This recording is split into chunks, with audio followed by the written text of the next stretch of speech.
meninas, tudo bem com vocês? Vamos a mais uma aula, certo? E agora a gente vai trabalhar sobre linguagem, língua e variedades linguísticas, certo? Vamos lá. A linguagem, ela pode ser considerada como uma capacidade estritamente humana capaz de manifestar algo, visando a expressão de sentimentos, a manifestação de desejos e opiniões, a troca de informações entre diferentes culturas, dentre outros procedimentos, certo? Então, é por meio da mensagem que identificamos a intencionalidade presente em um determinado discurso, podendo esta ser de natureza verbal ou não verbal. Então, a linguagem, a gente tem que entender que é a capacidade de se comunicar, né, de manifestar algo, é estritamente humana, certo? E ela pode se dividir em natureza verbal e não verbal. Em se tratando da linguagem não verbal, ela vai se vincular aos símbolos de uma maneira geral, os gestos, as expressões faciais, certo? Desenhos, pinturas, danças, entre outros elementos. Aqui, como eu coloquei de exemplo, ó, são os emotions, né? Muito utilizado ultimamente e que é uma expressão da linguagem, só que o quê? Não verbal. Então, a linguagem verbal, ela vai conceder a modalidade escrita oral como forma de estabelecer a comunicação por meio das palavras, certo? Facilitando a intenção entre os outros interlocutores. Exemplo, aqui eu coloquei o trecho de uma música do grupo Blackpink, certo? Então, a gente tem que saber que as músicas, as letras de música, elas são a linguagem verbal. Então, eu tô expressando isso de forma escrita oral. No caso aqui, a gente está vendo ela de forma oral, porque é só o trecho de uma música, certo? Mas ela também vai ter oral, que no caso é a canção em si. Enfim, olha aqui essa imagem. Então, a dança, as placas sinalizadoras, o semáforo, então, tudo isso são exemplos de linguagem, certo? E quando a gente se refere à língua, a gente está se restringindo a uma atividade coletiva que é realizada por meio de um código formado por palavras, né, que vão ser regidas por leis combinatórias, as quais vão pertencer a um grupo específico, como é o caso da língua inglesa, a brasileira, a italiana, a francesa e dentre outras. Então, cada um vai ter a sua língua, certo? Então, a língua, ela corresponde à linguagem verbal, e é o tipo de linguagem mais empregada pelos seres humanos. Como assim eu digo é o tipo de linguagem mais empregada? Porque a gente pode ver exemplos de culturas onde a linguagem verbal, ela não é definida, ela não é caracterizada, certo? Então, esse tipo de cultura, eles vão se expressar através de gestos, certo? Que vão corresponder à linguagem. Então, vamos lá. E a língua, ela é constituída de dois exemplos, né? De dois elementos, perdão, que é o léxico, que vai ser o conjunto das palavras da língua, e a gramática, que é o conjunto das regras para a construção de palavras e frases na língua. Eu coloquei aqui exemplo para vocês sobre as libras, né? Que são as linguagens de sinais. E aqui eu separei o alfabeto, ó. Letra A até a letra Z. Tentem fazer em casa aí, quem não conhece, tenta fazer o seu nome, certo? Bem legal. Agora, quando a gente vai falar sobre variedades linguísticas, a gente vai estar analisando os diferentes modos em que é possível se expressar a língua, levando em conta a escolha de palavras, a construção do enunciado e até o tom da fala. Então, até o tom da nossa fala, ele vai caracterizar, certo? Então, a língua, ela é a nossa expressão básica. Então, ela muda de acordo com a cultura, a região, a época, o contexto, as experiências e as necessidades do indivíduo e do grupo que se expressa. Veja quantos fatores empregamos para adequar a nossa fala à situação e ao grupo em que a gente se encontra. Então, determinado grupo vai ter a sua própria a sua própria língua, certo? Sua forma de expressar. Vamos ver aqui esse quadrinho do Chico Bento que eu separei. Ele diz assim: eu é que não posso nem pensar nisso. Quem me dera. Eu vou ter que estudar muito e até me formar numa universidade. Daí vou arrumar um trabalho que ajude as pessoas a viver melhor. Então, nas falas do Chico Bento e do seu primo Zé Lelé, a gente nota o tipo de regionalismo, né? Então, vamos aqui à frente. A gente vai ver agora rapidamente os tipos de variações linguísticas, né? Então, a gente vai ver 4 tipos de distinção dentro das variações linguísticas, certo? E para a gente aprender um pouquinho sobre cada uma. As variações históricas, né, que é as diacrônicas, elas vão se tratar das mudanças ocorridas na língua com o decorrer do tempo. Então, algumas expressões elas vão deixar de existir e outras novas vão surgir e outras se transformam com o tempo. É que nem o uso da palavra você, como eu trouxe aqui, ó. Antes, olha como era. Vossa mercê, depois passou a vós me ser, você, até hoje em dia, como a gente fala ser, né? Então, com o passar dos séculos, essa expressão ela se reduziu ao que hoje vamos falar como você, que é a forma incorporada pela norma padrão, né? Visto que a língua ela vai se adaptar aos usos de seus falantes e aceita pelas regras gramaticais. Em outros contextos informais, a gente vai ver que é comum o uso da abreviação C ou na escrita informal que é VC, né? Então, lembrando que essas últimas formas, elas não foram incorporadas pela norma padrão, certo? Elas vão ser utilizadas na nossa linguagem informal. Então, no caso, elas não vão estar utilizadas na linguagem formal, certo? É só informal. Então, vale ainda comentar a respeito de palavras que deixam de existir ou passam de existir. Então, isso acontece frequentemente com as gírias. Exemplo, se antes os jovens costumavam dizer que algo era supimpa ou que aquele broto é um pão, hoje em dia é mais comum ouvir deles que é da hora. Quando eu digo supimpa, é uma coisa que é da hora, que é muito legal, certo? E quando a gente quando usavam aquele termo, aquele broto é um pão, significa que aquela menina é bonita, certo? Para vocês verem como até as gírias elas mudam no passar do tempo. Então, vamos aqui. As variações geográficas, né? Que são as chamadas diatópicas. Essas variações geográficas, elas naturalmente falam da diferença da linguagem devido à sua região. Então, essas diferenças, elas tornam-se óbvias quando ouvimos um falante brasileiro, um angolano e um português conversando. Então, nos 3 países é falado português, mas há diferenças imensas entre cada fala. Então, não é preciso que a distância seja tão grande. Então, dentro do próprio Brasil, a gente consegue ver essas diferenças de lexo, né, nas palavras ou nos fonemas, que são os sons, os sotaques.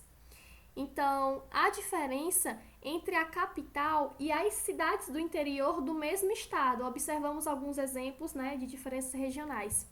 Mandioca, aipim ou macaxeira. Então, os 3 nomes eles estão corretos, mas dependendo da região do Brasil, a gente vai ouvir com mais frequência um ou outro.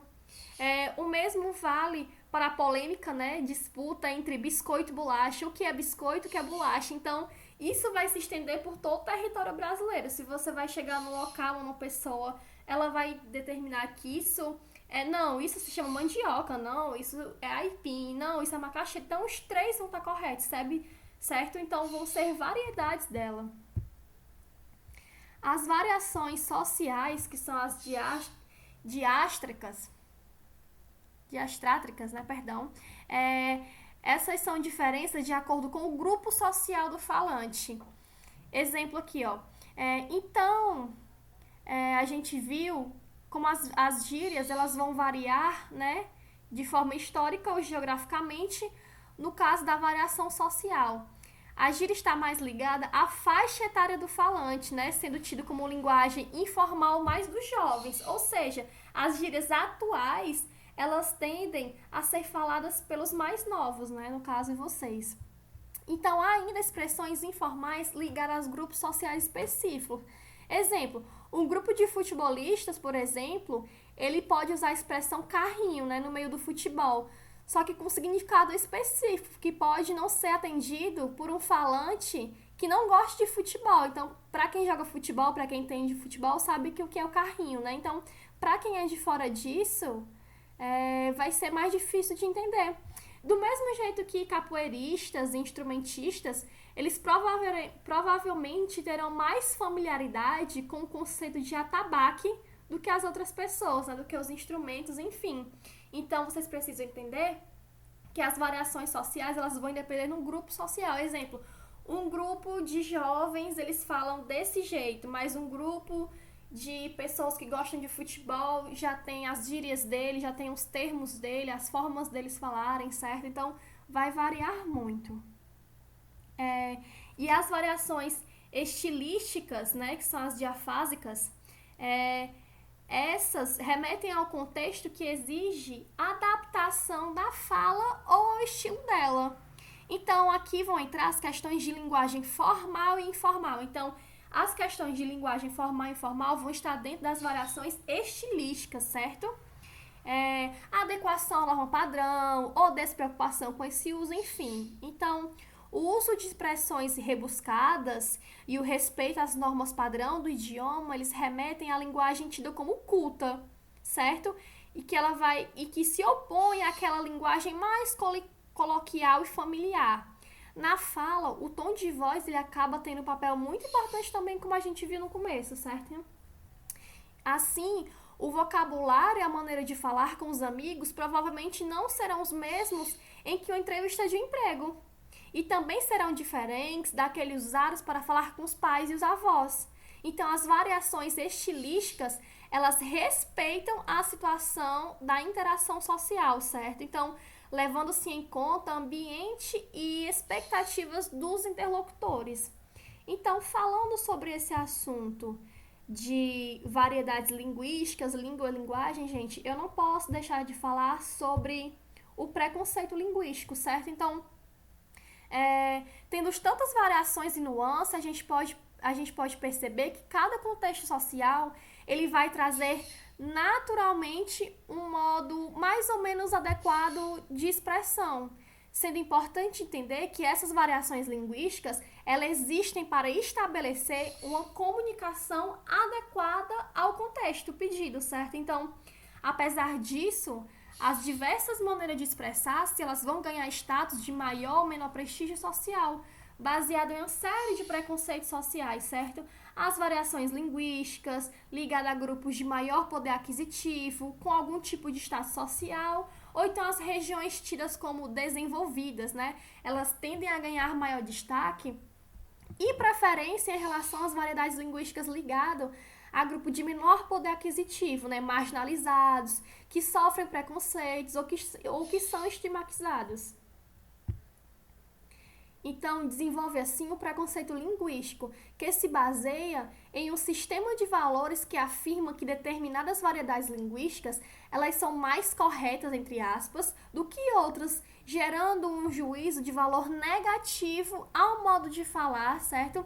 Diferente daqueles que se configuram como, entre aspas, os melhores. Então, o preconceito linguístico, ele nada mais é do que a reprodução no campo linguístico de um sistema de valores sociais, econômicos e culturais, para vocês verem como até o fato da sociedade, essas camadas da sociedade, né, sistema de valores sociais, econômicos, eles vão interferir até nisso, que vai desenvolver o quê? O preconceito linguístico, certo?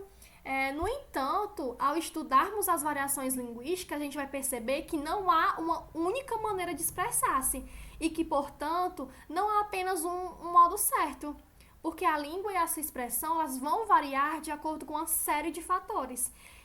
Mas, antes de tudo, ela deve cumprir o seu papel de expressão, sendo compreendida pelos falantes e estando adequada aos contextos e às expectativas no ato da fala. Então, dessa forma, o ideal do preconceito linguístico, que gera juízo de valores às diferentes variações linguísticas, eles não devem ser alimentados. Então, eu acredito que cada um de vocês ou já viu, ou já passou por uma situação de que uma pessoa fala errado e a pessoa faz uma piada sobre isso, a gente quer desmerecer a pessoa sobre isso, né? Eu acho que todo mundo já viu algum exemplo de alguém do interior ou de um outro local falar problema ou coisa do tipo. Então, isso não tá errado, certo? A partir do momento que você consegue expressar isso e você conseguiu entender o que essa pessoa falou, aconteceu a linguagem, aconteceu uma troca de... Como é que eu posso chamar?